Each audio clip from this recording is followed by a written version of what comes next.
अल्हम्दुलिल्लाहि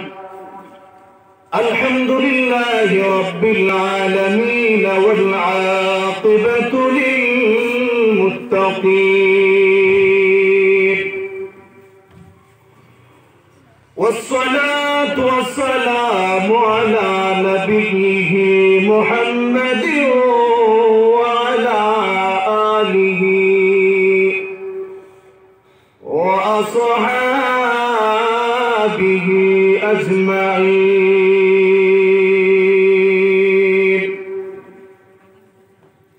अम्मा बअद फ़क़द क़ाल अल्लाहु तबारक व तआला फ़ी कलामिहिल मजीद व फ़ी फ़ुरक़ानिहिल हमीद।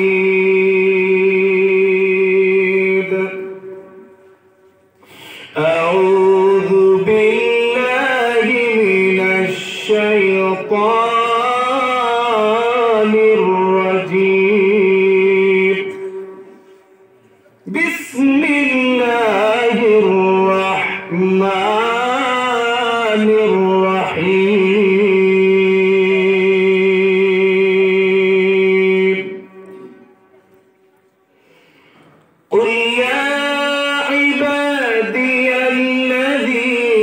अस्रफ़ू अला अन्फुसिहिम ला तक़नतू मिन रहमतिल्लाह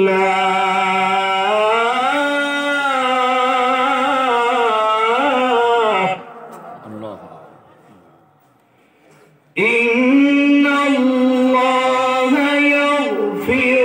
यग़फ़िरुज़्ज़ुनूबा जमीअन इन्नहु हुवल गफ़ूरुर रहीम।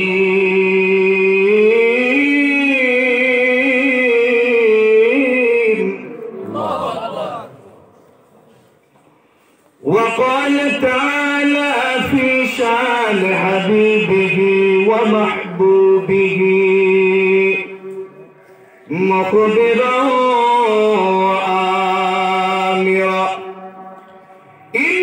इन्नल्लाह व मलाइकतहु युसल्लूना अलन नबी या अय्युहल्लज़ीना आमनू सल्लू अलैहि व सल्लिमू तस्लीमा। अल्लाहुम्मा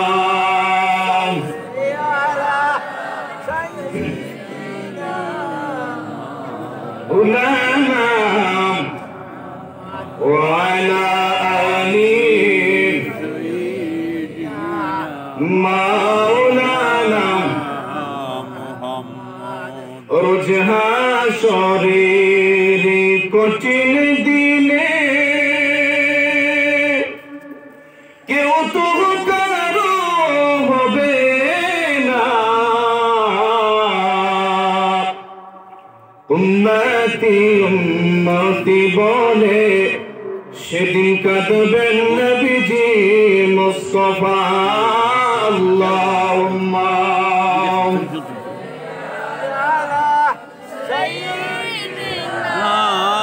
মাওলানা ওয়া আলা আলি সাইয়্যিদিনা মাওলানা মুহাম্মদ। আরশের নিচে সজদায় পড়ে কাঁদবেন নবীজি যারে যার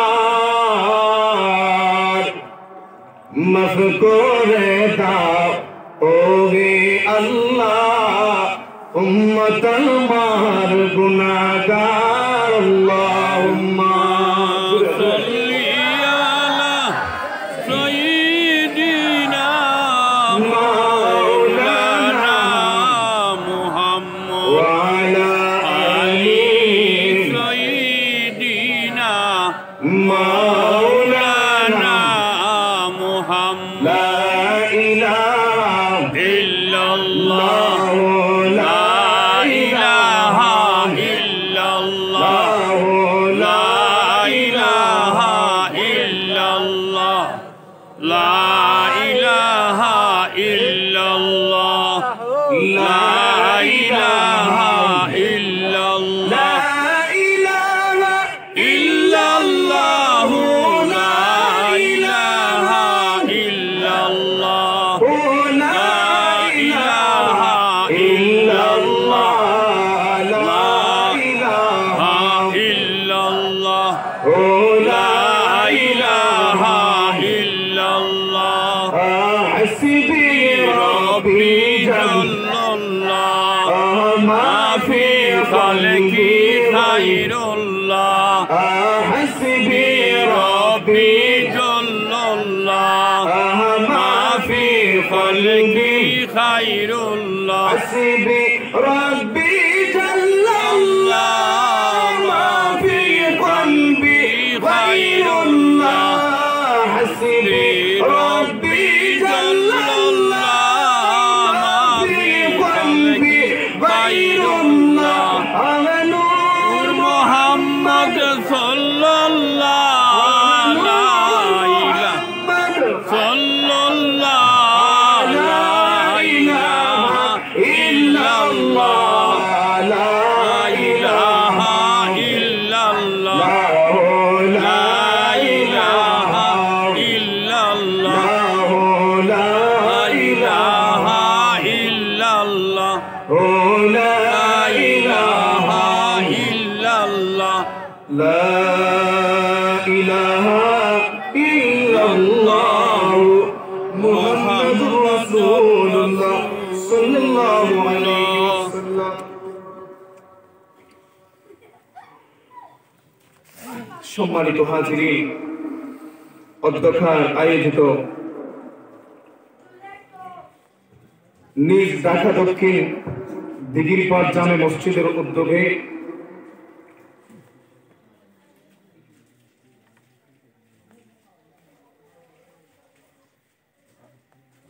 বার্ষিক ওয়াজ মাহফিলের আমার শ্রদ্ধাভাজন সম্মানিত সভাপতি সাহেব, আমার পূর্বে যারা আলোচনা করে গেছেন, বাদ আসর থেকে নিয়ে রাত্র 11টা পর্যন্ত, এতক্ষণ পর্যন্ত যারা আলোচনা করে গেলেন, তাদের প্রতি আমি কৃতজ্ঞতা জ্ঞাপন করছি, আমার সালাম নিবেদন করছি এবং আমার সামনে এই মুহূর্তে যারা উপস্থিত আছেন, মুরব্বী বাবারা, যুবক ভাইয়েরা, মাইকের আওয়াজ যতদূর পর্যন্ত পৌঁছতেছে ততদূর পর্যন্ত অবস্থানরত আমার অত্যন্ত শ্রদ্ধা পর্দার অন্তরালের পর্দানিশীল মা ও বোনেরা, প্রথমেই রাসূল পাক সাল্লাল্লাহু আলাইহি ওয়াসাল্লামের অসংখ্য অগণিত সুন্নতে মুস্তাফা থেকে আপনাদের সকলের সাথে কেন সুন্নতে মুস্তাফা বিনিময় করে নিচ্ছি। কেউ কৃপণতা করে জবাব দিতে মিস করবেন না। আসসালামু আলাইকুম ওয়া রাহমাতুল্লাহি ওয়া বারাকাতুহু। ওয়া আলাইকুম আসসালাম ওয়া রাহমাতুল্লাহি। আসসালামু আলাইকুম ওয়া রাহমাতুল্লাহি ওয়া বারাকাতুহু। ওয়া আলাইকুম আসসালাম ওয়া রাহমাতুল্লাহি ওয়া বারাকাতুহু। মাগফিরাহ। মহান রব্বুল আলামিনের দরবারে লাখ কোটি শুকর আদায় করছি যে মহান রব্বুল আলামিন আপনাদেরকে আমাকে এই নিজ ঢাকা দক্ষিণ দিঘিরপাড় জামে মসজিদের উদ্যোগে আয়োজিত বার্ষিক ওয়াজ মাহফিলের মধ্যে আসার বসার দিনী কথাবার্তা বলার শোনার সুযোগ দান করেছেন। সে মহান রব্বুল ইজ্জত ওয়াল জালালের দরবারে অন্তর থেকে কালিমাতুশ শুকর আদায় করি, জুড়ে বলি আলহামদুলিল্লাহ। আলহামদুলিল্লাহ। আরেকটু জুড়ে আলহামদুলিল্লাহ। আমি আরেকটু খুশি হব যে আমার পিছনের ভাইয়েরা বাবারা যারা আছেন যদি একটু সামনে চলে আসেন, পরবর্তীতে যারা আসবেন তাদেরও বসতে সুবিধা হবে। আর আল্লাহ তাআলা আপনাদের আমলনামায় মজলিসের সৌন্দর্যতা বজায় করার জন্য, রক্ষা করার জন্য আলাদা সওয়াব দিবেন। আমরা আলাদা সওয়াব পাইতে চাই কি চাই না? মেহেরবানি করে আমি জানি একটু কষ্ট হবে, আপনারা প্রায় 2-3 ঘন্টা ধরে জায়গাটা গরম করছেন, হ্যাঁ জায়গাটা গরম করছেন, এখন কেমনে হুজুর চলে আসি? মেহেরবানি করে মাহফিলের সৌন্দর্যটা একটু দেখায়। হঠাৎ করে বোঝা যায় হুজুর আমরা এইদিকে আসবো না, যদি আসেন আমি খুশি হব। আসেন করব আর আপনারা চলে আসবেন। লা ইলাহা ইল্লাল্লাহ, লা ইলাহা ইল্লাল্লাহ, লা ইলাহা ইল্লাল্লাহ, লা ইলাহা ইল্লাল্লাহ, লা ইলাহা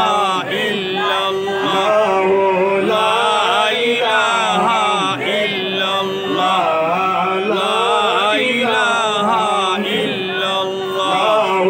লা ইলাহা বুঝলাম না বিষয়টা বুঝলাম না। আপনারা এখনো নড়ছেন না?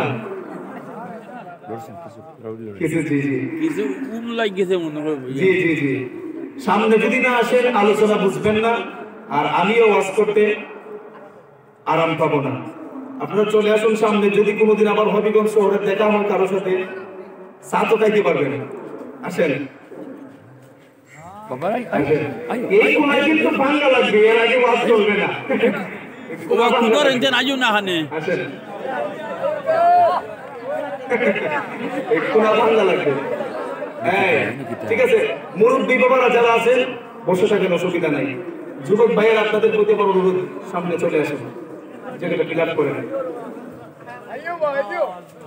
লা ইলাহা ইল্লাল্লাহ, লা ইলাহা ইল্লাল্লাহ, লা ইলাহা ইল্লাল্লাহ, লা ইলাহা ইল্লাল্লাহ, লা ইলাহা ইল্লাল্লাহ, লা ইলাহা ইল্লাল্লাহ, মুহাম্মাদুর রাসূলুল্লাহ সাল্লাল্লাহু আলাইহি ওয়াসাল্লাম।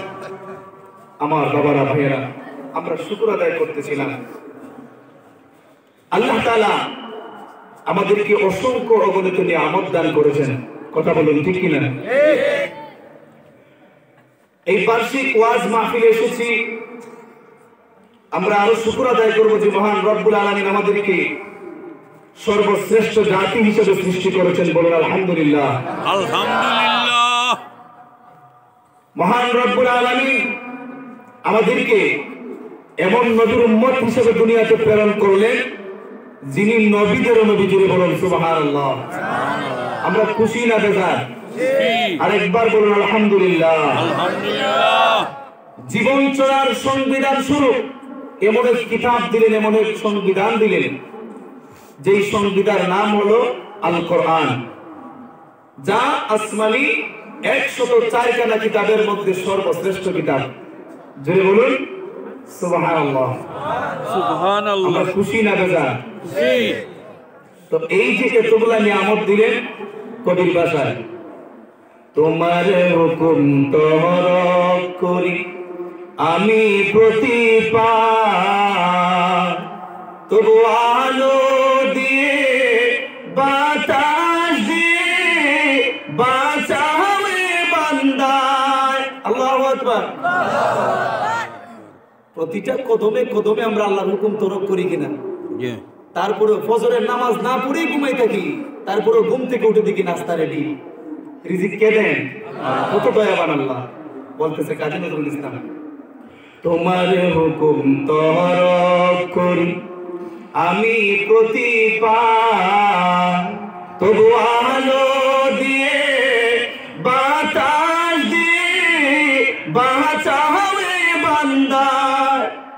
শ্রেষ্ঠ নবী দিলি মুরে তরিয়ে নিতে রোজ হাসরে, শ্রেষ্ঠ নবী দিলি মুরে তরিয়ে নিতে রোজ হাসরে। পথ না বলি তাই তো দিলে পাক কোরআনের বাণী, খোদা তোমার মেহেরবানি, খোদা তোমার মেহেরবানি। এই সুন্দর ফুল সুন্দর ফল মিঠা নদীর পানি খোদা তোমার মেহেরবানি খোদা তোমার মেহেরবানি। কথা বলুন ঠিক না বেঠি?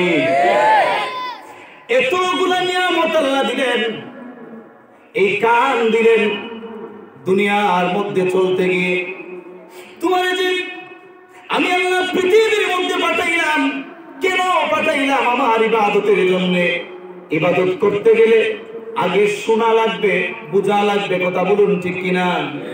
আল্লাহ এত বড় নিয়ামত দিলেন কান, যেই কান থাকার কারণে আজকে ওয়াজ মাহফিলে আইসা হুজুরের কণ্ঠে নাচ শুনতেছি, নবীর শান শুনতেছি, মাবুদের আল্লাহ এবং তার রাসূলের গুণগান গাইতেছি, শুনতেছি। যদি এই কানে আমরা শ্রবণ শক্তিহীন হইতাম, মাহফিলে আসতাম না, আইসা কোনো লাভ হইতো না। কথা বলেন ঠিক না ঠিক? এত নিয়ামত দিলেন, নিয়ামতের উপর নিয়ামত দিলেন। শর্ত হইল একটা, গোলামি চলবে কার? আল্লাহ। এত নিয়ামত দিলেন, পায়ের তলা থেকে নিয়ে মাথার তালু পর্যন্ত যদি তাকান, তাকাইলে দেখবেন শুধু নিয়ামতের নিয়ামত। যাদের দুইটা চক্ষু নাই, এত সুন্দর পৃথিবীর একটা নিদর্শনও তার এখনো দেখা হয়নি। কিছুদিন আগে একটা ফুটেজ দেখে আমি নিজে কান্না করেছি। ফুটেজটা হলো একটা ছেলে হাফেজে কোরআন হয়েছে, শুধু শুনে শুনে হাফেজে কোরআন হয়েছে। সে তারে জিজ্ঞেস করা হলো, তোমার কোনো চাওয়া আসেনি, কোনো পাওয়া আসেনি?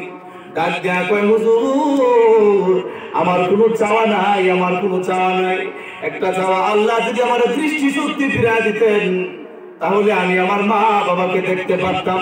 কত কষ্ট করে আমি গরিবের সন্তান আমার হাফেজে কোরআন বানিয়েছে, এত পরিশ্রম করলেন। শুনেছি গত 1 বছর আগে আমার বাবাও মারা গেছেন, কিন্তু বাবারে দেখতে পারলাম না। বাবা দুনিয়ায় নাই, 1 বছর আগে বিদায় হয়ে গেছে। শুধু শুনতাম মানুষের কাছে দোয়া চাইতে, মানুষের আগে আমার এই ছেলেটার জন্য দোয়া কইরো, তার মাদ্রাসায় ভর্তি করে দিয়েছি যেন একজন হক্কানি হাফেজে কোরআন হতে পারে।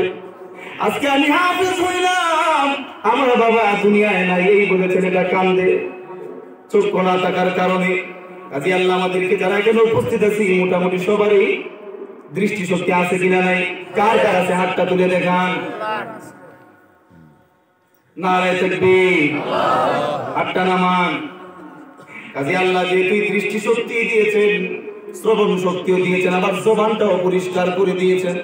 অনেক মানুষ আছে কথা বলতে পারে না, অন্তরের মধ্যে কত কষ্ট।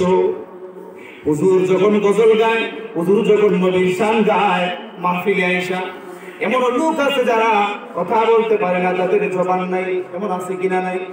জবান নাই, আফসোস করে হায় রে এত সুন্দর গজলটা গাইলেন, কিন্তু আমি পরে গাইতে পারলাম না। আছে কিনা নাই? আল্লাহ যেহেতু আমাদেরকে সব দিক দিয়ে তো নিয়ামত দিয়ে পরিপূর্ণ করে দিয়েছেন, আবার অন্তর থেকে জুড়ে জুড়ে বলি আলহামদুলিল্লাহ। কেমন রহমানের বান্দা আমরা, কেমন দয়ালুর বান্দা আমরা। একবার চিন্তা করে দেখুন, মাবুদ যে হুকুমগুলা করেছেন, কয়টা হুকুম আমরা পালন করি? রাত যখন গভীর হয়, আমরা তখনও টিভির সামনে বসা। অনেক মানুষ তাহাজ্জুদে কাটায়, তাহাজ্জুদ তো দূরের কথা, এশার নামাজটা পর্যন্ত আমরা পড়ি না। কথা বলুন ঠিক না ঠিক? টিভির সামনে বসে মুসলমান রাত যখন 2টা বাজে সব অনুষ্ঠান শেষ করে ঘুমায়। কে এসের নামাজ আর কে ফজরের নামাজ পড়বেন? যেই লোকটা রাত্রে 2টার সময় টিভি সিরিয়াল শেষ করে ঘুমায়, এর তো ফজর পড়ার কোনো প্রশ্নই আসে না। ঠিক না বেটি? কাজেই মুসলমান কেন পাবো না? অনেক মানুষ রাতে ঘুমায় আর ঘুম থেকে উঠে না। কথা বলুন ঠিক না বেটি? তুমি কি আসার নামাজ না পড়ে ঘুমাইলা, পড়বা আগামীকাল, পড়বা আগামীকাল, পড়বা বলতে বলতে তোমার অর্ধেক জীবন চলে গেল। আর কখন পড়বা রে? দুনিয়ার মধ্যে দেখো, তুমি একটা কোম্পানিতে চাকরি করো, একদিন যদি না যাও বলবে কেন আসো নাই? এই কারণে আসি নাই, আমার পরিবার একজন অসুস্থ ছিল। বলবে তোমার পরিবারে অসুস্থ ছিল, আমার দেখার বিষয় কি? দ্বিতীয় দিন যদি বন্ধ দাও, বলবে তোমার তো বন্ধই বেশি চলে যায়, দেখো চাকরি করবা কিনা। তৃতীয় দিন যদি বন্ধ দাও, ঘাড় ধাক্কা দিয়ে বের করে দিবে, আর নয়তো বেতন কাটবে। এক সপ্তাহ বন্ধ দিলে তো আর কথাই নাই, চাকরি শেষ। কথা বলুন ঠিক না বেঠিক? কিন্তু কেমন রহমানের বান্দা, শনিবার যায় মসজিদে যায় না, রবিবার যায় মসজিদে যায় না, সোমবার যায় মসজিদে যায় না, মঙ্গলবার যায়, বুধবার যায়, বৃহস্পতিবার যায়, মসজিদে যায় না। অথচ এর ভিতরে কানা ফিনা থেকে নিয়ে যত ধরনের বুক বিলাসী আছে সবই করি। এই সমস্ত কার নিয়ামত? আল্লাহর নিয়ামত। পুরা সপ্তাহ বুক করলাম, কিন্তু পুরা সপ্তাহের ভিতরে একটা বার মসজিদে যাই হাজিরা দিলাম না। আল্লাহর নবী বলেন, যারা আযান শুনে মসজিদে হাজির হয় না, কাল কিয়ামতের কঠিন দিনে তাদের কানের মধ্যে গলিত সীসা ডালা হবে, গলিত সীসা ডালা হবে। আল্লাহর নবী হাদিস শরীফের মধ্যে বারবার হুঁশিয়ার করে গেছেন, মুসলমান আমি সর্বশ্রেষ্ঠ নবী, এই কারণে তোমরা ছাড় পেয়েছো। আমি মাবুদের কাছে চেয়েছি, মাবুদ গো, আমার উম্মতেরা যখন গুনাহ করবে, শয়তানের দুকায় পড়ে গুনাহ করবে আল্লাহ, আবার যখন তোমার কাছে যাইয়া ফরিয়াদ করবে, ক্ষমা চাইবে, তুমি তারে মাফ কইরা দিও। ও মাবুদ, শয়তানের দুকায় পড়ে আমার উম্মত যদি গুনাহ করে, ও শয়তানের দুকায় পড়ে আমার উম্মত যদি গুনাহ করে, ও ক্ষমা চাইলে ক্ষমা কইরো, ক্ষমা চাইলে ক্ষমা কইরো, রহমান রহিম তোমার নাম, কে বুঝিতে পারে তোমার শান আল্লাহ, কে বুঝিতে পারে তোমার শান। পুরা সপ্তাহ গেল, শনিবার থেকে নিয়ে বৃহস্পতিবার পর্যন্ত মসজিদে গেলাম না। কোম্পানিতে যদি শনিবার থেকে নিয়ে বুধবার পর্যন্ত না যায়, বৃহস্পতিবারে গেলে চাকরি শেষ, ঠিক না? ঠিক। কিন্তু বান্দারে, শনিবার থেকে নিয়ে বৃহস্পতিবার পর্যন্ত মসজিদে গেল না। এই যে শনিবার থেকে নিয়ে 34টা ওয়াক্ত নামাজ তোমার মিস গেল, এরপরে যখন তুমি শুক্রবারে সমাজ রক্ষার জন্য যাই আর জুমার দিনে হাজিরা দাও, তখনও কোনো ফেরেশতা তোমার কাঁধ ধাক্কা দিয়া বের করে দেয় না। আল্লাহ যদি চাইতেন 2 জন ফেরেশতা দাঁড় করে রাখতে পারতেন, ফেরেশতারা রে, এই নাফরমানেরা মসজিদে আসলে তাদেরকে ঢুকতে দিবে না, দূর কইরা দিবে, বের কইরা দিবে। কিন্তু কেমন রহমানের বান্দা, আল্লাহ আমাদেরকে তাড়াইয়া দেন না, দূর করে দেন না, কাঁধ ধাক্কা দেন না। অথচ জুমার দিনে খুতবা পর্যন্ত 2 জন ফেরেশতা মসজিদের সামনে দাঁড়াইয়া থাকে। দূরে বলুন সুবহানাল্লাহ। এরা কারা? হাদিস শরীফের মধ্যে আছে, বান্দারা যখন শুক্রবার দিন মসজিদে যায়, যে প্রথম যায় তারে উট কুরবানির সওয়াব দেওয়া হয়। এইভাবে শেষ পর্যন্ত ডিম আল্লাহর রাস্তায় সদকা করার সমপরিমাণ সওয়াব দেওয়া হয়। এই সওয়াব লেখার জন্য 2 জন ফেরেশতারে আল্লাহ দাঁড় করায় রাখেন। সুবহানাল্লাহ। এই ফেরেশতারা খুতবা শুরু হওয়ার আগ পর্যন্ত মসজিদের সামনে দাঁড়ায় থাকে। যত বড় গুনাহগারই যাক, যদি আগে যাইয়া মসজিদে বসতে পারে, তার আমল নামায় একটা উট কুরবানির সওয়াব দেওয়া হয়। সওয়াবের বেলায় কমতি নেই। এরপরে যখন মসজিদে খুতবা শুরু হয়ে যায়, ওই সময় ফেরেশতারা খুতবা শোনার জন্য এই সওয়াব লেখার কাতাটারে বন্ধ করে তারাও খুতবা শোনাতে লাগা যায়। সুবহানাল্লাহ। বলতেছিলাম, মাবুদের এতগুলি নিয়ামত ভোগ কইরা কেমনে রে নামাজটা ছেড়ে দিলা? যারা নামাজ ছেড়ে দিয়েছেন, আজকে এই মাহফিল থেকে ওয়াদা করেন, হুজুর জীবনে অন্যায় করেছি, শয়তানের ধোঁকায় পড়ে নামাজ ছেড়ে দিয়েছি, ওয়াদা করলাম আর জীবনে নামাজ ছাড়বো না। যতদিন বেঁচে থাকবো ততদিন মসজিদের সামনে বসে ওয়াদা করলাম, ইচ্ছা করে আর কোনদিন নামাজ ছাড়বো না। কে কে পারবেন হাতটা তুলে দেখান। নামাজ পড়বেন না? আমি দেখতেছি কোন দিকে হাত উঠতেছে না। ওই আমার সাদরওয়ালা চাচার পাশেই। নামাজ পড়বেন না? হাতটা তুলে একটু নাড়া দেন। আল্লাহ হাত নামান। আমার যে সমস্ত বাবারা ভাইয়েরা ছোট ছোট মাসুম বাচ্চারা হাতটা উঠে দেখাইলো, তাদেরকে বাকি জিন্দেগি তুমি পাক্কা নামাজি হিসেবে কবুল করে নাও, বলুন আমিন। নামাজ না পড়লে কি হবে আর পড়লে কি হবে, একটু সংক্ষেপে টাচ করে নিই, এটা কিন্তু আমার বিষয় না। যেহেতু আসছে বইলা বলি, যে ব্যক্তি নামাজ আদায় করবে, নিয়মিত আদায় করবে, শুদ্ধভাবে বিশুদ্ধভাবে কায়েম করে যে ব্যক্তি আদায় করবে, তার আল্লাহ 5টা পুরস্কার দান করবেন। কয়টা বাবা? 5টা পুরস্কার দান করবেন। 1 নাম্বার হলো রিজিকের অভাব দূর করে দিবেন, বলুন সুবহানাল্লাহ। দুনিয়ার মধ্যে মানুষ সকাল থেকে নিয়ে সন্ধ্যা পর্যন্ত, আবার সন্ধ্যা থেকে নিয়ে সারাদিন কাজ করার পরেও আবার অনেকে সন্ধ্যা থেকে নিয়ে রাত্রেও কাজ করে, ওভার টাইম করে কিনা, ওভার টাইম পাইলেও করে। কেন করে? দুনিয়ার রিজিকের অভাব দূর করার জন্য। কথা বলুন ঠিক না বেশি? আল্লাহ বলেন বান্দারা যারা 5 ওয়াক্ত আমার সঠিকভাবে আদায় করবে, আমি আল্লাহ ওয়াদা দিলাম তাদের দুনিয়ার রিজিকের অভাব আমি রাখবো না। 2 নাম্বার হলো কবরের আযাব মাফ করে দেব। 3 নাম্বার হলো তাদেরকে আমি আল্লাহ ডান হাতে আমলনামা দেব।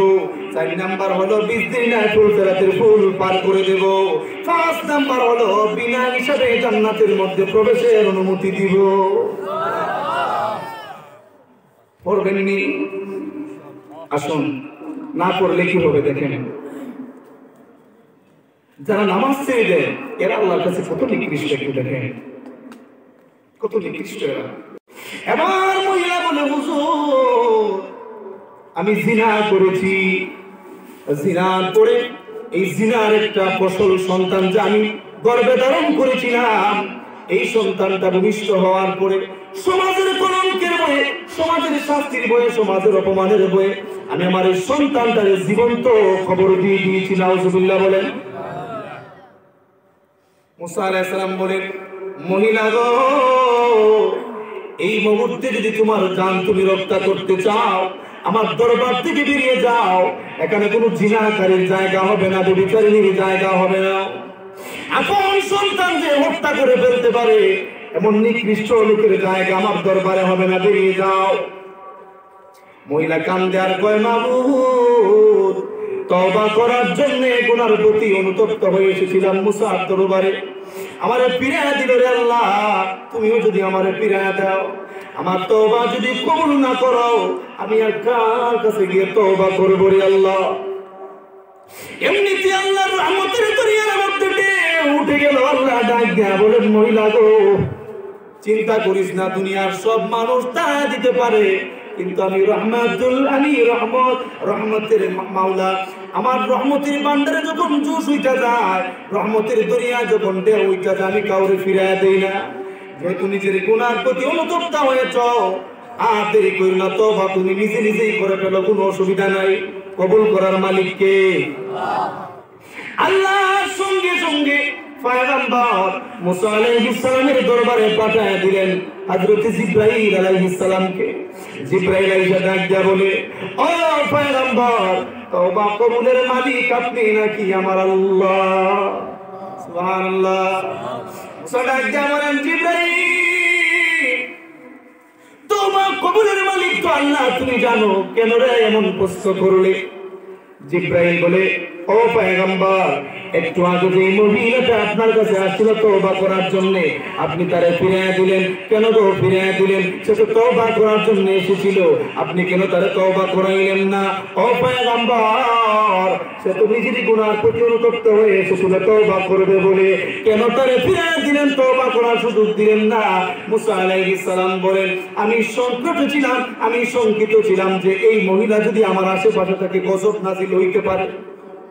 যে লোকটা জিনা করেছে, আবার জিনার ফসল নিজের সন্তান তারে নিজেই দাফন করেছে, জীবন্ত কবর দিয়ে দিয়েছে, এর কারণে যদি কোনো গজব নাজিল হয়, তাহলে সর্বপ্রথম আমার দরবারে নাজিল হবে। এই কারণে তারা দিয়েছি। কেন তারা দিলেন?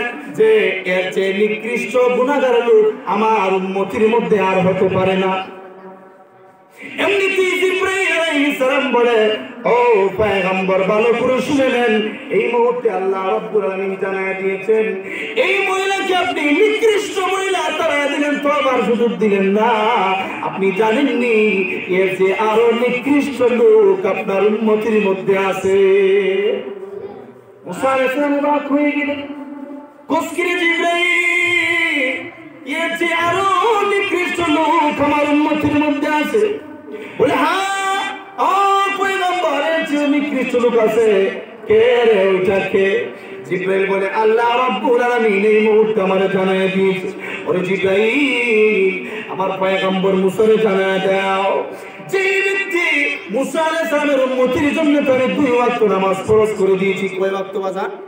2 ওয়াক্ত। মুসার উম্মতের মধ্যে যারা এই 2 ওয়াক্ত নামাজ ইচ্ছা করে ছেড়ে দেয়, এরা আমি আল্লাহর নিকট ওই সন্তান হত্যাকারিণী, জিনাকারিণী মহিলার চেয়ে আরো নিকৃষ্ট। জোরে বলুন নাউজুবিল্লাহ। আরেকটু জোরে নাউজুবিল্লাহ। আবার আমার ভাইরা আমার, দুনিয়ার মধ্যে আসার পূর্বে আমরা কিন্তু রূহ জগতের মধ্যে ছিলাম। কোথায় ছিলাম? রূহ জগতের মধ্যে ছিলাম। রূহ জগতের মধ্যে কিন্তু একটা প্রতিশ্রুতি দিয়ে এসেছি।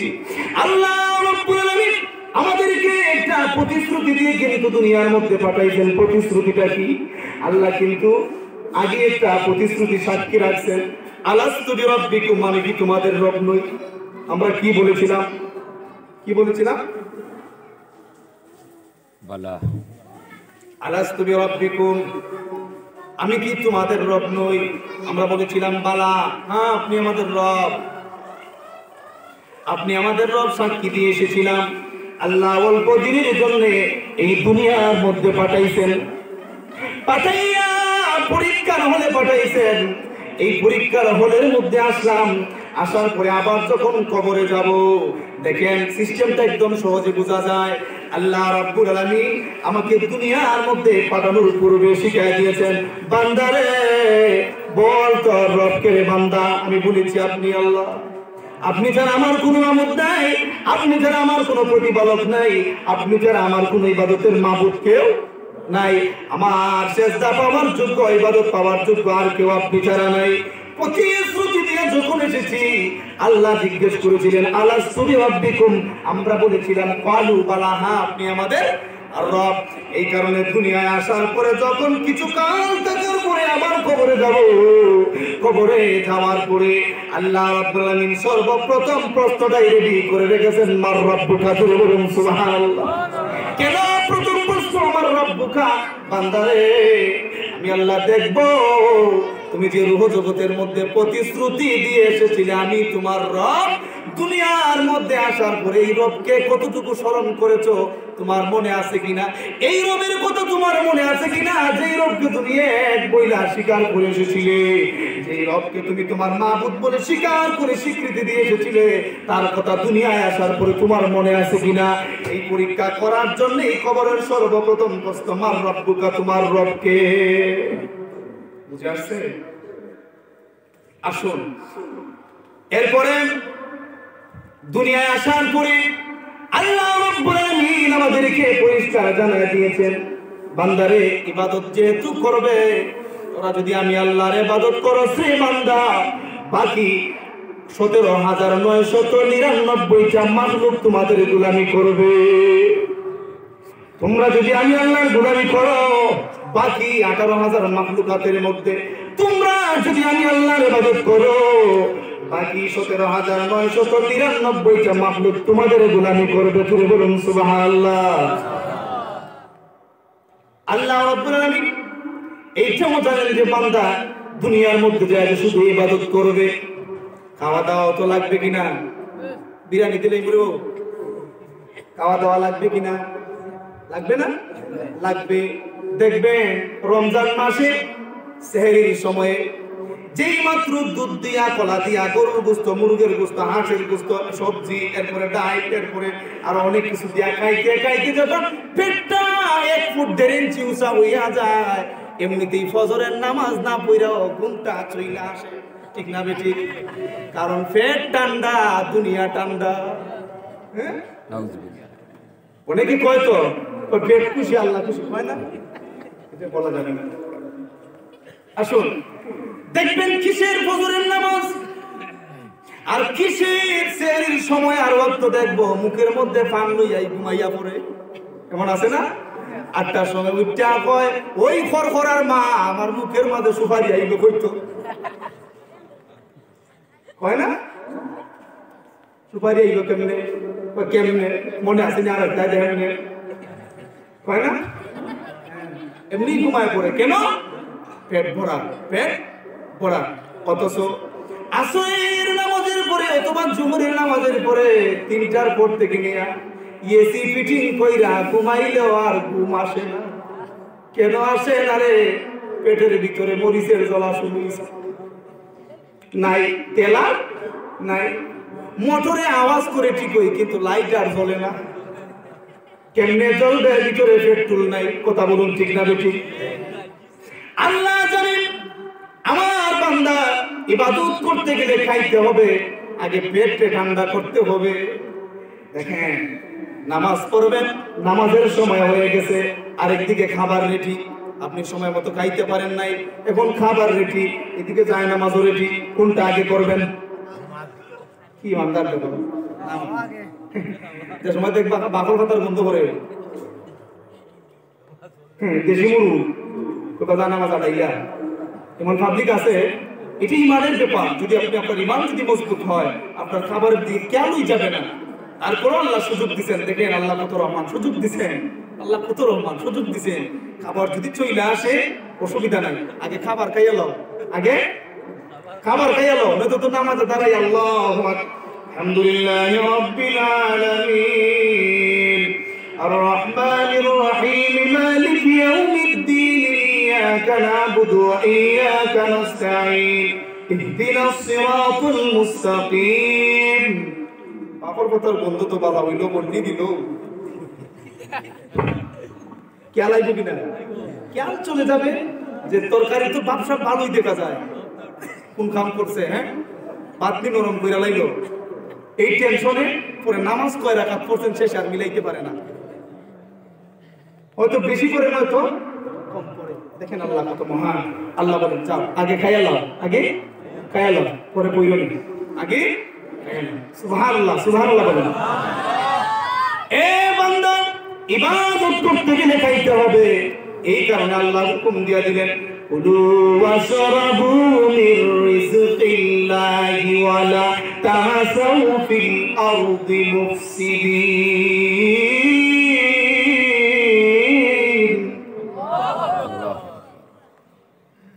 আল্লাহ বলেন কুলু তোমরা খাও, ওয়াশরাবু তোমরা পান করো, মির রিজকিল্লাহি আমি আল্লাহ দেওয়া রিজিক হইতে, ওয়ালা তাসাউ ফিল আরদি মুফসিদিন বান্দারে কিন্তু জমিনের মধ্যে ফিতনা সৃষ্টি করিও না, ফাসাদ সৃষ্টি করিও না, বিশৃঙ্খলা সৃষ্টি করিও না, আমি আল্লাহর বিরুদ্ধাচরণ করিও না। খাও, কি করো? খাও। এরপরে কি বলছেন? আরেক আয়াতে বলছেন কুলু মিম্মা ফিল আরদি হালালান তাইয়্যিবা। খাইবা কোনটা? খাইবা হালালান তাইয়্যিবা, পবিত্র খাবার, হালাল খাবার খাইবা। কোনটা খাইবা? বান্দা খাওয়ার অনুমতি পাইয়া যদি সুদে ঘুষে হারামে হালালে একসাথে মিক্স করে খাওয়া দাও, গরুর মতো যদি সিটায় কইলে গুড়ায় মুড়ায় তুষে মুষে একসাথে মারো, তাহলে মানুষে আর পশুর মধ্যে কোনো পার্থক্য থাকবে না। বান্দারে আমি আল্লাহ তোমারে যা হালাল করে দিয়েছি তা খাইবা, যা হারাম করে দিয়েছি যে বান্দা তা যদি বর্জন করে চলতে পারো, তার থেকে যদি বেঁচে থাকতে পারো, বিরত থাকতে পারো, এটাই হইল আমার আমি আল্লাহর ইবাদতি। জুড়ে বলুন সুবহানাল্লাহ। এখন হালালেতে কি নাই? হালালেতে পাবলিক নাই, কি নাই? পাবলিক নাই। হারামেতে বেশি।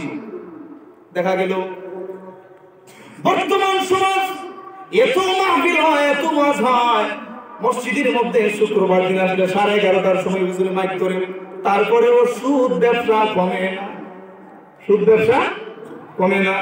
এক সময় ছিল সুদ, এখন এটার নাম পাল্টাই দিছে ইন্টারেস্ট। কি কি তার টেস্ট ইন্টারেস্ট চিনবানি। এক সময় মানুষ খেলতো জুয়া, এখন এটার নাম দিছে ক্যাসিনো। কি তার নাম?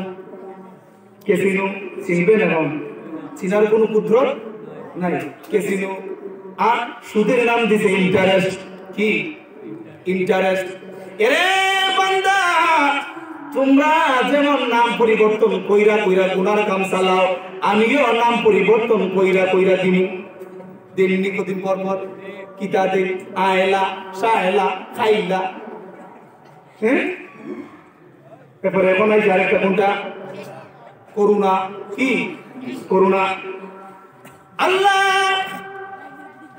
আগে তো তুমি শিল পাত্তর দিতা, ছোট ছোট কইরা পালাইতা, বাইঙ্গা বাইঙ্গা পালাইতা, কিন্তু এখন যে মোটামুটি এক একটা পালাও, এক একটার নাম আয়লা সায়লা টর্নেডো বর্নেডোতে কিতা শুরু করছো।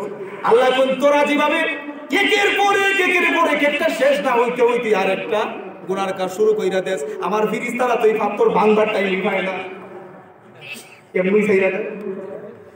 কাজেই সুদ যারা খায়, আজকের মাহফিল আমি হাত উঠাইতে বলবো না রে বাবা। চিন্তা করে দেখো, আজকে যদি তুমি কবরে চইলা যাও, সুদের সর্বনিম্ন শাস্তি হলো, বিভিন্ন রায়াতে বিভিন্ন ভাবে আসছে, নিম্নে হলো ৩৬ বার আপন মায়ের সঙ্গে জিনা করা। চুরি বলুন নাউজুবিল্লাহ। বাবাজিরা রে, আজ যদি তুমি কবরে চলে যাও, সুদের টাকা তো দূরের কথা, আসলটা পর্যন্ত কবরে যাবে না। যাবে কি? আসলটা পর্যন্ত কবরে যাবে না। আল্লাহর নবী হাদিস শরীফের মধ্যে বলেন, এই দুনিয়ার মধ্যে একটা মানুষ তার সারা জীবনে যা অর্জন করে, এই অর্জনকে আল্লাহর নবী ৩টা বন্ধুর সঙ্গে উদাহরণ দিয়েছেন। কয়টা বন্ধু? 3টা। এক নাম্বার বন্ধু হলো রে, এই বন্ধু যতদিন তোমার মধ্যে রূহটা থাকবে, যতদিন তোমার প্রাণ পাখিটা জিন্দা থাকবে, ততদিন তোমার সঙ্গে থাকবে। যখন তোমার দেহ থেকে প্রাণটা চলে যাবে, এই বন্ধু আর তোমার সঙ্গে থাকবে আর থাকবে না। এই বন্ধুটাকে আল্লাহর নবী হাদিস শরীফের মধ্যে বলেন, সাহাবীরা রে, এই বন্ধুটা হলো দুনিয়ার ধন সম্পদ। যেই মাত্র তোমার রূহটা উড়ে যাবে, রূহটা দেহ থেকে বের হওয়ার সঙ্গে সঙ্গে এই দুনিয়ার টাকা পয়সা আর কোনো কাজে আসবে। বাবারা রে, 2 নাম্বার হলো, আল্লাহর নবী হাদিস শরীফের মধ্যে বলেন, 2 নাম্বার বন্ধু হলো তোমার পাড়া প্রতিবেশী, তোমার বন্ধু বান্ধব, আত্মীয় স্বজন। কি আত্মীয় স্বজন?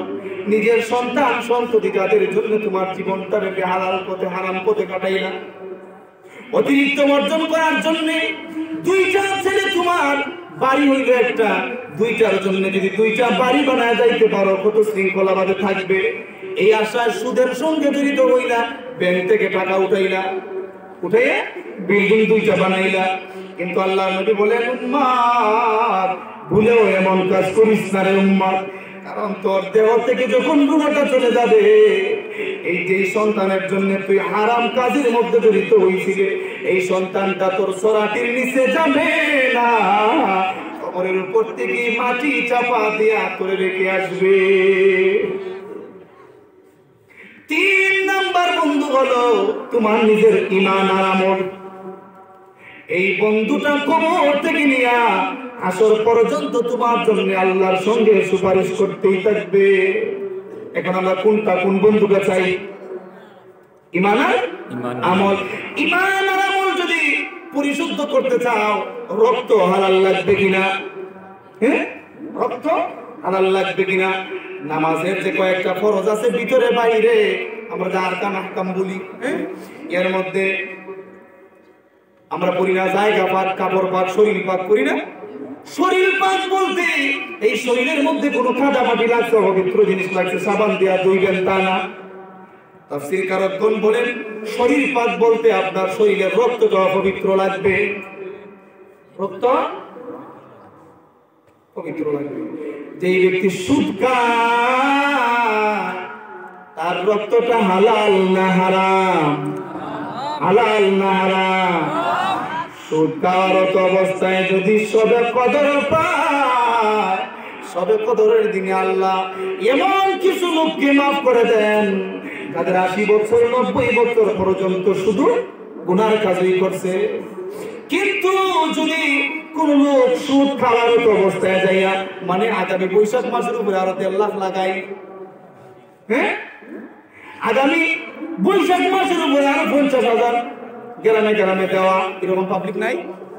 এই অবস্থায় যদি সবে কদর পাইয়া সারা রাত মসজিদের মধ্যে যাইয়া টেক্কর মারতেই থাকে, আল্লাহ নবী বলেন তোর কল্লা বাড়তে পারে রে, কিন্তু সেজদা উপরে উঠতো না।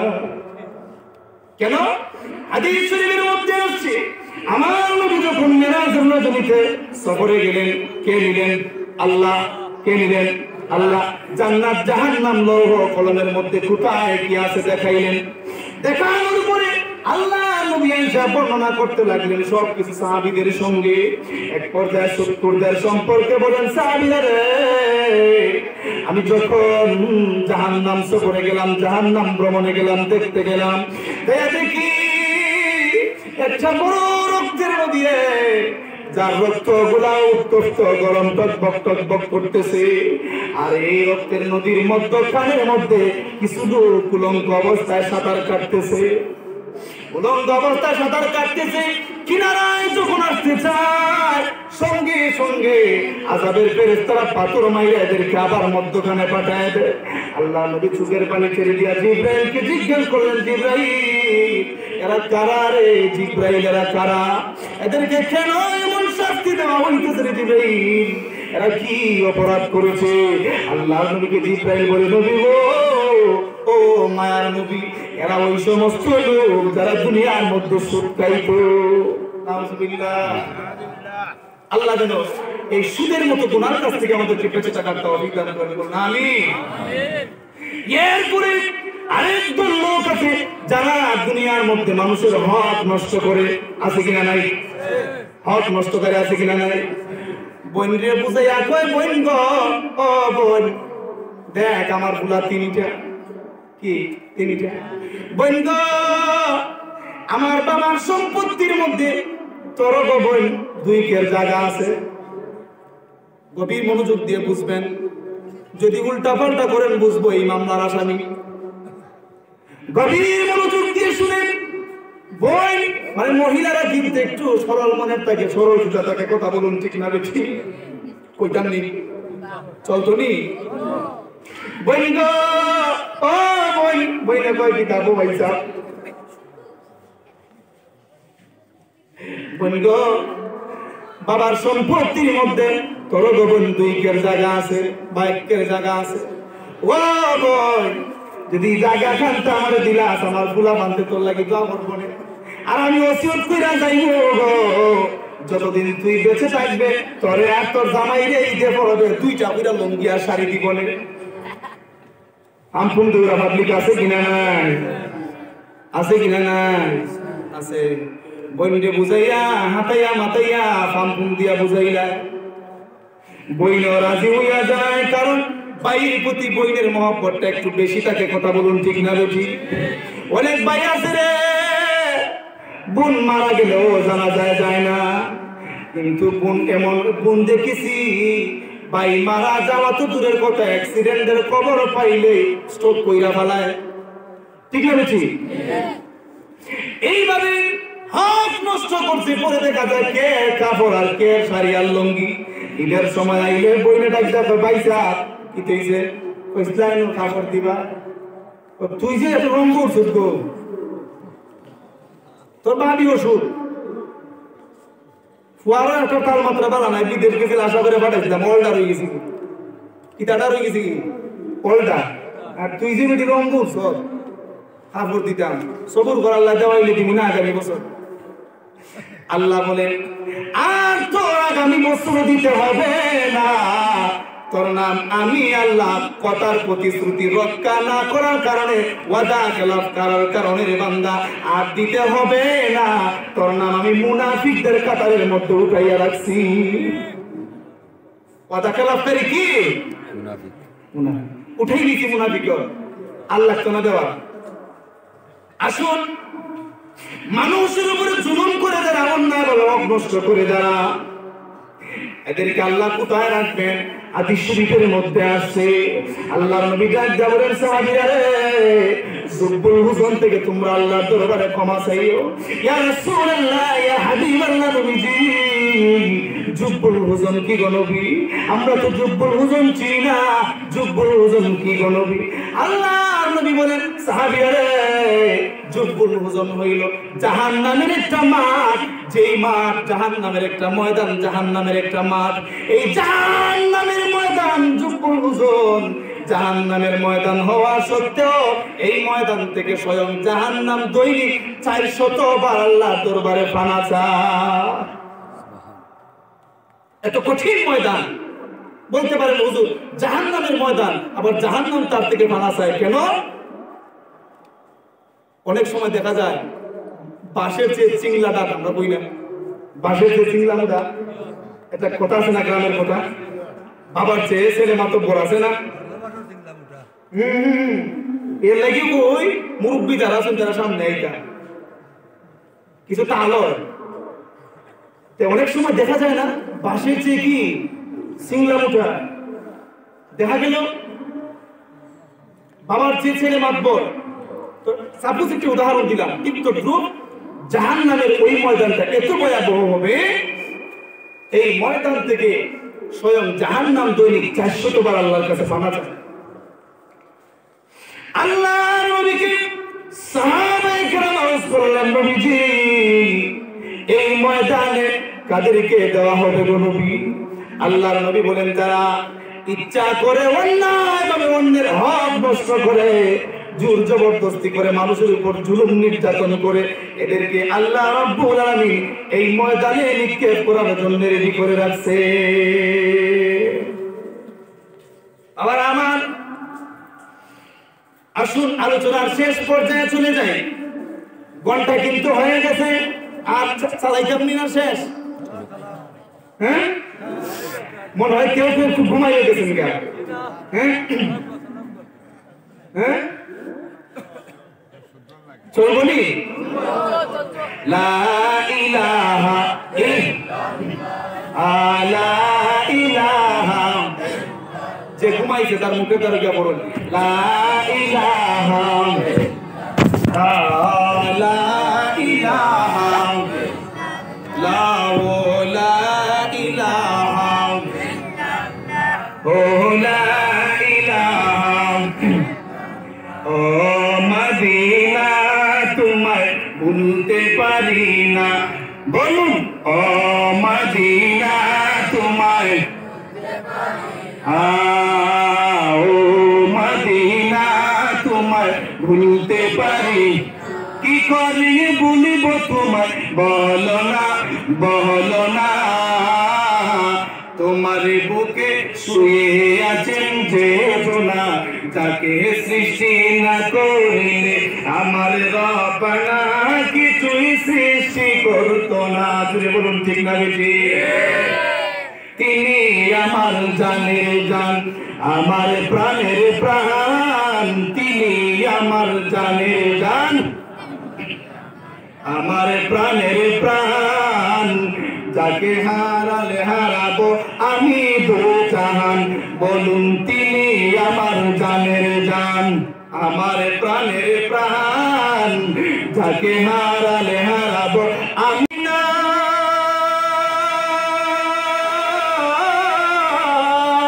যাহার নাম না নিলে দোয়া কবুল হয় না, হয় না। তোমার বুকে শুয়ে আছেন সে জোনা, যাকে সৃষ্টি না করিলে আমার রব্বানা কিছুই সৃষ্টি করতেন না। জুড়ে বলুন ঠিক না ঠিক? আমার বাবারা, এবার বুঝি আয়াত তেলাওয়াত করেছিলাম এই আয়াতের মধ্যে। এবার আপনারা ওয়াদা করেছেন হুজুর জীবনে বেঁচে থাকতে আর কোনোদিন ইচ্ছা করে নামাজ ছাড়ব না, ওয়াদা করছেন তো ইনশাআল্লাহ? হাতটা তুলে দেখান।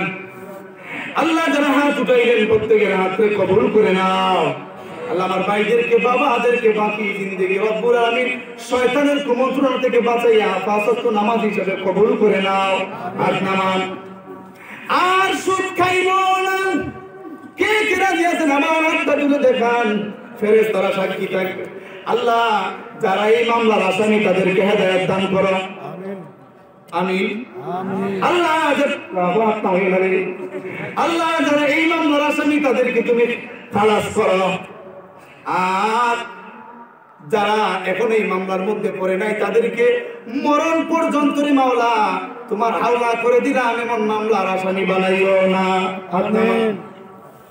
এরপরে জোর জবরদস্তি করে অন্যের হক নষ্ট করবেন না, জুলুম করবেন না। রাজি আছেন তো? আল্লাহ যেন কবুল করেন, বলুন আমিন।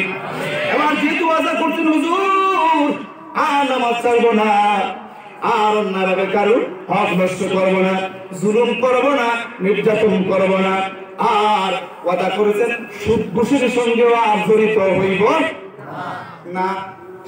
কাজে এখন তওবার পালা। কিসের পালা? যেহেতু সব কিছুই ওয়াদা করেছেন হুজুর, বেঁচে থাকতে আর এমন অন্যায়ের সঙ্গে জড়িত হব না। কাজে আল্লাহ যেন কবুল করেন। আর বিশেষ করে আপনাদের জন্য দোয়া থাকবে। এখন তওবার সিস্টেমটা আমি শিখাই দিই। তওবা হলো ওই জিনিস, তওবার দয়ার উদাহরণটা একটু দেই। ধরেন আমার কাছে এই মুহূর্তে পিস্তল আছে। কি আছে? পিস্তল আছে। পিস্তল থাকা সত্ত্বেও যদি আমি একজন আসামিকে যদি গুলি না করি, আমার বাড়িতে ডাকাত ঢুকছে। কি ঢুকছে? ডাকাত ঢুকছে। আমার বাড়িতে ডাকাত ঢুকছে, আমার হাতে পিস্তল আছে, আমার সামনে দৌড় দিয়া যায়, কিন্তু আমি গুলি করলাম না। যা বুঝছে না ডাকাতি কইরা পালাইছে, যেহেতু বয়ে পালাইয়া গেছে যাতে আর কোনোদিন না আসে, উপরে একটা ফুটায় দিলেন, কিন্তু উপরে মারলেন না। উপরে মারলেন না। কেন মারলেন না? অস্ত্র হাতে, গুলিও ভরা, কিন্তু মারলেন না। এটার নাম হইল দয়া। এটার নাম দয়া। আর যদি ডাকাতরে দৌড়াইতে ডাকাত যদি ক্ষেতের কোনা ফালাইয়া আপনার ইল্লাল্লাহ জিকির করাইলাই উল্টা, এর পরের দিন যদি বাজারে যাই আপনি চায়ের স্টলে গপ করেন, বলে গতকালকে ডাকাতি রয়েছে, যাতা দিছি, যাতা হে দিছে না আপনি দিছেন? হ্যাঁ দিছে। কাজে হে যেটা দিছে, হে দেওয়ার পরে আপনার অর্ধেক খাতার নিচে ঢুকা দিয়া গেছে। এখন পরের দিন যদি আপনি বাজারে গিয়ে গপ করেন যে গতকালকে ডাকাত ঢুকছিল, আমার সামনে দিকে গেছে, তারপরেও কিচ্ছু করছি না, করার সুযোগ আছে? জান খানতে পারছে। হ্যাঁ, তো তওবা কোন সময় করবেন? তওবা করার সময় হলো যখন শরীরে শক্তি থাকে, তখন শক্তি থাকা সত্ত্বেও গুনার কাজ করার সামর্থ্য থাকা সত্ত্বেও গুনার কাজ না করাই হলো তওবা। আল্লাহ আমার শক্তি আছে রে মাবুদ, আমার শরীরের মধ্যে শক্তি আছে, এই শক্তিটা যেন তোমার কাছে ব্যয় করতে পারি, এই শক্তিটা যেন আমি কোনো অন্যায় কাজে জড়িত না হই। আর যে অন্যায় কাজে জড়িত আছি, আর তুমি এমন কাজ নিও না, আর যাত্রা গানে নিও না, আর হেন্দি নিও না, হেন্দি নিও না, নাম কইলাম না, নিও না। এইটা থেকে আল্লাহর কাছে ফানা চাওয়ার নামই হলো তওবা। কি? তওবা। ও মা গো মা, হঠাৎ দেখা যায় আব্দুল আলী চাচার আল্লাহর আসরা নাই। কেউ আব্দুল আলী নামে থাকলে রাগ করবেন না, আলোচনা শেষের দিকে বইলা ফেলি। হঠাৎ করে দেখা যায় আব্দুল আলী চাচার আল্লাহর আসরা নাই। ঘটনা কি রে? বলে সকরাত চলতেছে। কি সকরাত চলতেছে? এখন এই অবস্থায় দৌড়তে দৌড়তে আইসা মসজিদে ইমাম সাহেব, হুজুর তাড়াতাড়ি লন কিতাবা। আরে যাই কি কিতাবার কি, পাঞ্জাবি তো লাগাইতাম, টাইম নেই, পাঞ্জাবি লাগাইবার টাইম নেই, তাড়াতাড়ি চলুন। যার কি কিতাবার দিবে মাইলেন ওরা, হোস না আব্বা যারা কি, আব্বা যারা কি। তো তোমার আব্বারে 6 মাস আগে বুঝাইতে বুঝাইতে পারছি না, বারিন্দা টানতাম, এখন যাইতে গিতে যাইতে দিলাইতে আকাশ কেনে। এখন তওবা করলে আর তওবা কবুল হবে না, কারণ যখন মালাকুল মউত আপনার সামনে চলে আসে, এরপরে আর তওবা কবুল হয় না। গড়গড়া যখন শুরু হয়ে যায়, সকরাত যখন শুরু হয়ে যায়, তখন আর তওবা কবুল হয় না। আত্তা ইদা হাদারা আহাদুকুমুল মাউত, তোমার সামনে মউত আসার আগে তওবা করো, মউত আসার আগে তওবা করো। মউত চলে আসলে যখন ফেরাউনদের সারা জীবন আল্লাহ মুসা আলাইহিস সালাম দিয়ে দিনের দাওয়াত পাঠাইছেন মানছে না। কিন্তু যখন সমুদ্রের মধ্যখানে হাবুডুবু খাইতেছে, তাকায় দেখে সঙ্গী সাথী সৈন্যবাহিনী আর কেউ নাই, এখন নিরুপায় হইয়া বলে আমানতু বিরাব্বি হারুন ওয়া মূসা। আমি হারুন এবং মূসার রবের উপর ঈমান আনলাম। আল্লাহ বলেন তোমার ঈমান লাগতো না, ফরম ফিলাপ ঠিক আর লাগতো না, তোমার মতো নাফরমানদের আর সুযোগ দেওয়া যাবে না। আজরাইল আলাইহিস সালামের দিকে এখন কয় আমানতু বিরাব্বি। আল্লাহ বলেন তার দিয়ে কথা কইছে। আজি মালাকুল মউত আসার আগে, মাউতের ফেরেশতা আমার সামনে আপনার সামনে আসার আগে তওবা করা লাগবে কিনা? তওবা করলে আল্লাহ কত খুশি হয়। আল্লাহ দেখেন এই ফেরাউনও কিন্তু যাই ক্ষমতা দেখাইছে আল্লাহর কাছ থেকে আদায় করে দেখাইছে। ফেরাউন দাবি করত, এ আমার রাজ্যের লোকেরা তোমরা কি আমারে মানো? আনা রাব্বুকুমুল আলা। এরা মানি, আয় তো মানবো না। এখন এমন কিছু পাবলিক আছে না, নির্বাচনের সময় এলে খিচ্চারে না রে বাবা, বাইরে অজারানি যায় না। ওয়াইফে জিগায় এই বাচ্চা কাচ্চা তোমার মায়া নাই, বাড়ির দিকে আও না, রাখবে নির্বাচন শেষ হতে। আল্লাহ তাদেরকে হেদায়েত দান করেন। এখন ফেরাউন আর মূসা আলাইহিস সালামের মধ্যে একবার দিনের পর দিন কয়েকদিন ব্যাপী যুদ্ধ ছিল, জিহাদ ছিল। ফেরাউন রাত যখন গভীর হয়ে যায় আল্লাহর কাছে কান্দে, আল্লাহর আবার মানত। 400 বছর জীবিত ছিল, 400 বছরের ভিতরে একদিন একটা সর্দিও হয় নাই, কাশিও হয় নাই, ডায়াবেটিস তো দূরের কথা, একদিন উষ্টা আটাই একটা নোট পর্যন্ত উল্টায় নাই। কেন? যখন ফেরাউন আর মূসা আলাইহিস সালামের মধ্যে কয়েকদিন ধরে যুদ্ধ চলতেছে, দেখা যায় ফেরাউন জিতে যায়। কে জিতে যায়? ফেরাউন। মূসা আলাইহিস সালাম আল্লাহকে জিজ্ঞেস করেন, মাবুদ তোমার দিন কায়েমের জন্য আমি যুদ্ধ করি, কিন্তু জিতে কেন ফেরাউন? আল্লাহ ডাক দিয়া বলেন, মূসা রে, যখন তুমি গভীর রজনীতে যাইয়া তোমার সৈন্যবাহিনী রেডি করো, তুমি যখন সৈন্য রেডি করতে থাকো, এই সময় এই ফেরাউন এই পাহাড়ের চূড়ায় যাইয়া জঙ্গলের মধ্যখানে যাইয়া আমার দরবারে কান্দে, আল্লাহ আমি তো জানি তুমি যে আছো, কিন্তু লোকের আমারে খোদা বললে ভালো লাগে। আল্লাহ আমি জানি তুমি যে আছো, তুমি তো ওয়াদা দিয়েছো যখন এই শেষ ভাগে আইসা বান্দা চোখের পানি ছেড়ে কান্দে, তখন যা চায় তাই দিবা। আগামী কালের জিহাদের ময়দানে আমারে বিজয় দান করিও। সুবহানাল্লাহ বলবেন না? এইটা দ্বারা তাহাজ্জুদ নামাজের ফজিলত বোঝানো হয়েছে, তাহাজ্জুদের ফজিলত বোঝানো হয়েছে। শুধু এখানেই শেষ নয়, আল্লাহর হাবিব মুসা আলাইহিস সালামের ঘটনা তো রাখলাম, আল্লাহর হাবিব নিজেও বলে গেছে, উম্মতেরা রে, শেষ রজনীতে যদি তুমি যাই আল্লাহর কাছে কিছু চাও, আল্লাহ কোনোদিন ফিরায় দেয় না, আল্লাহ ফিরায় দেয় না। সারাদিন তুমি পরের জমিতে কাজ করতে পারো, সারাদিন অন্যের গোলামি করতে পারো রে বান্দা। যখন তোমার অভাব দেখা দেয়, তুমি গ্রামীণ ব্যাংক, আশা ব্যাংক, ব্রাক ব্যাংক, এই ব্যাংক সেই ব্যাংক থেকে যাইয়া জামাই গরু ছবি দিয়া কিস্তি উঠাইতে পারো, কিন্তু তোমার কে গাফিলতির প্রতি নিল রে বান্দা? যায় নামাজ নিয়া গভীর রজনীতে স্বামী স্ত্রী একসাথে কেন আল্লাহর দরবারে হাত উঠাও না? এখানে হাত উঠাইতে তোমাদেরকে কে বাধা দিল? এই সমস্ত লোকদেরকে জাহান্নামের মধ্যে আল্লাহ শরম দিবেন, লজ্জা দিবেন, ফেরেশতারা লজ্জা দিবে। সালাহুম খাজানাতুহা আলাম ইয়াতিকুম নবী। এই তোমাদের মধ্যে কি নবীগণ যায় নাই, পয়গম্বরগণ যায় নাই? তোমাদের মধ্যে কি দিনের দাওয়াত দেনেওয়ালা লোক যায় নাই? তাহলে তোমরা জাহান্নামে আসলে কি করে? এই বলে কে শরম দিবে? ফেরেশতারা তিরস্কার করবে, শরম দিবে।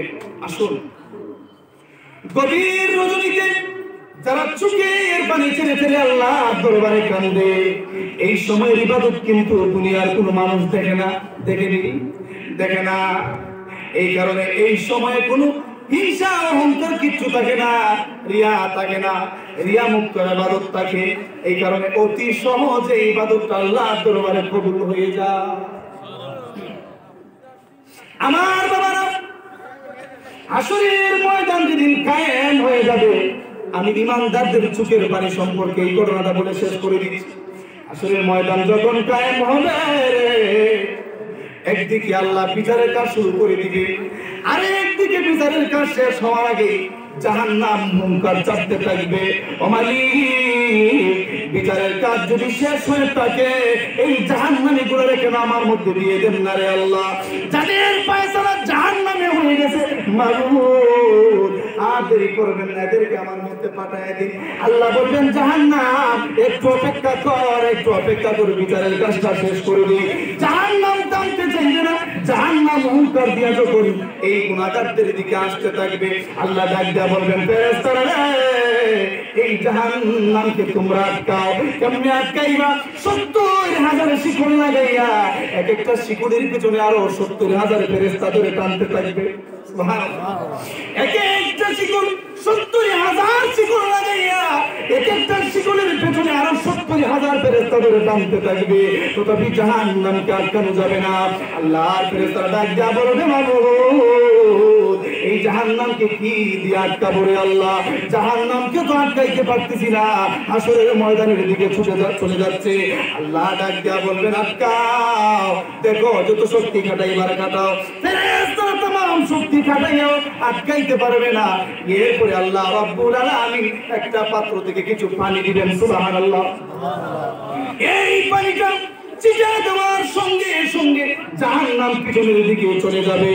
এবার ফেরেশতারা ডাক দিয়া বলবে, মালিক, 70,000 শিকল লাগাইয়া এক একটা শিকলের পিছনে 70,000 ফেরেশতা ধরে টানতে থাকলাম, জাহান্নামকে আটকাইতে পারলাম না। এখন এই জাহান্নাম কেমন করে পানি দেওয়ার সঙ্গে সঙ্গে পিছনে চলে গেল? আল্লাহ জানতে চাই, এই পানির মধ্যে এত ক্ষমতা, এই পানি কোথা থেকে আনলেন? আল্লাহ ডাক দিয়া বলবেন, ফেরেশতারা এই পানি সাধারণ কোনো পানি না। যখন আজকে এই দিনের বয়ে দুনিয়ার মধ্যে আমার কিছু বান্দা ছিল, আজকের এই দিনের বয়ে তারা চোখের পানি জড়াইতো, হাসরের ময়দানের কঠিন ভয়াবহতার কথা স্মরণ করে চোখের পানি ঝরতো আর কাঁদতো। হাসরের ময়দানের এই ভয়াবহতার কথা স্মরণ করে জাহান্নামের আযাবের বয়ে যখন চোখের পানি ছেড়ে কাঁদতো, আমি আল্লাহ এই তাদের চোখের পানিটা ও কারণে যাইতে দেই নাই, আমি এই পানিটারে সংরক্ষণ করে রেখেছি আজকে এই জাহান্নামকে পিছনে ফেরানোর জন্য। এই পানিটা কাদের পানি? ঈমানদারদের চোখের পানি, ঈমানদারদের চোখের পানি। ও বান্দা, দুনিয়ার মধ্য থেকে একবার যদি আল্লাহরে ডাকো, তাফসীরের কিতাবের মধ্যে আছে, একবার ডাকলে আল্লাহ বান্দাটাকে 70 বার জবাব দেন। সুবহানাল্লাহ। কয়বার? 70 বার জবাব দেন। তাফসীরের রুহুল মানির মধ্যে আছে, বান্দা যখন একবার ডাক দেয়, আল্লাহ রাব্বুল আলামিন 70 বার জবাব দেন। সুবহানাল্লাহ। কিন্তু বান্দা যখন নাফরমান হইয়া কবরে যাবে রে, কবরে যাওয়ার পরে 3000 বছর ডাকার পরে মাত্র একবার আল্লাহ জবাব দিবে। কাজে দুনিয়াতে যেহেতু একবার ডাকলে 70 বার জবাব দেন, এই আল্লাহর কাছে আমরা তওবা করতে রাজি আছি কিনা? না আছে। আজকেই ফজরের সময় তাহাজ্জুদ যদি উঠতে নাও পারেন, অসুবিধা নাই, ফজরের নামাজটা জামাতের সহিত আদায় করবেন। যারা এই মাঠে উপস্থিত আছেন, আমি আশা করি অধিকাংশই কিন্তু আশেপাশে, অধিকাংশই আশেপাশে। তো অধিকাংশই আশেপাশের, যেহেতু এই মসজিদের মধ্যে নামাজ পড়া আপনাদের হক, দায়িত্ব, কাজেই চেষ্টা করবেন ফজরের নামাজ আইসা জামাতের সহিত পড়া দিনের শুরুটা করবেন। আর চোখের পানি ছেড়ে পারলে তাহাজ্জুদের নামাজ পড়ে আল্লাহর কাছে যা চাইবেন তাই আল্লাহ দিবেন। এবং নিজের গুনাহ মাফ করে কবরে যাইতে কে কে রাজি আছেন? আল্লাহ যেন কবুল করেন, শেষ মোনাজাত করে যাইবেন।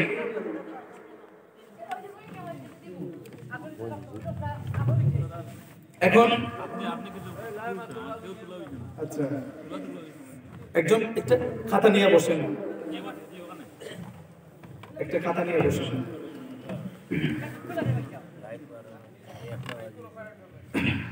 জি, শেষ করে দিচ্ছি, 12:15 বাজে, শেষ করে দিচ্ছি।